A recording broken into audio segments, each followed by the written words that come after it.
Como fazer um maravilhoso cookie de chocolate que você precisa colocar no seu repertório de receitas hoje? Em uma bacia grande, adicione 200 gramas de manteiga derretida, mas não quente, seguida de 2 xícaras de açúcar cristal. Misture até que não seja possível ver mais nada da manteiga em cima do açúcar e já está bom. Dá para fazer toda essa receita utilizando a batedeira. É só repetir as etapas desse processo que fica bem mais fácil. É basicamente ligar a batedeira no pedestal e ir adicionando os ingredientes. Usando a batedeira, dá para adicionar a manteiga sem derreter, fazendo o cookie ficar um pouco mais fofinho no fim.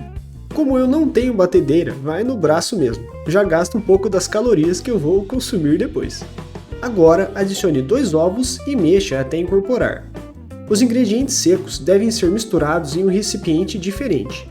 2 xícaras de farinha de trigo, 1 colher de chá de fermento em pó, 1 colher de chá de amido de milho e 3/4 de xícara de chocolate em pó sem açúcar. Se você utilizar manteiga sem sal, adicione também meia colher de chá de sal. Como eu utilizei manteiga salgada, não precisa. Misture todos os ingredientes secos e depois coloque na bacia com o açúcar, a manteiga e o ovo. Nessa etapa, a mistura começa a ficar pesada, principalmente se você estiver fazendo na mão. Por isso, para facilitar o seu braço ou a sua batedeira, coloque os ingredientes secos em 2 ou mais partes e vá misturando até atingir uma consistência de massa de bolo. Após misturado, se você tiver usado manteiga derretida como eu, a massa fica muito mole. E desse jeito não é possível formar os cookies e nem assar, pois eles vão espalhar demais no forno. Por isso, guarde na geladeira por uns 15 a 20 minutos. Mais fria, a massa endurece o suficiente para terminarmos a receita. A maneira mais fácil de formar os cookies para que eles fiquem todos iguais é utilizando uma colher de sorvete. Faça as porções pressionando e arrastando a colher contra a parede da bacia. E use uma colher de sorvete pequena, porque com porções menores, os cookies assam mais facilmente.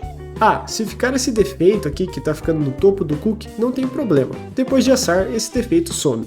Para finalizar, pegue as porções de massa e role sobre o açúcar cristal como se fosse um brigadeiro sobre o granulado.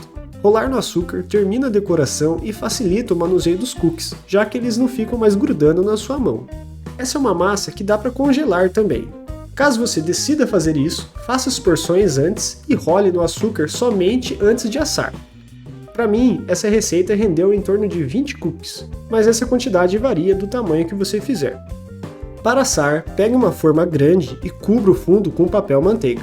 Coloque os cookies separados por pelo menos 3 cm e leve ao forno pré-aquecido a 190 graus e deixe assando entre 13 e 15 minutos. Esses 2 minutos fazem uma diferença grande no interior do cookie. Eu sugiro você assar as porções em tempos diferentes e experimentar o que acha mais gostoso. Aí é só repetir. Ao tirar do forno, deixe esfriar bem antes de desenformar, de preferência em cima de uma grade para não baixar os cookies.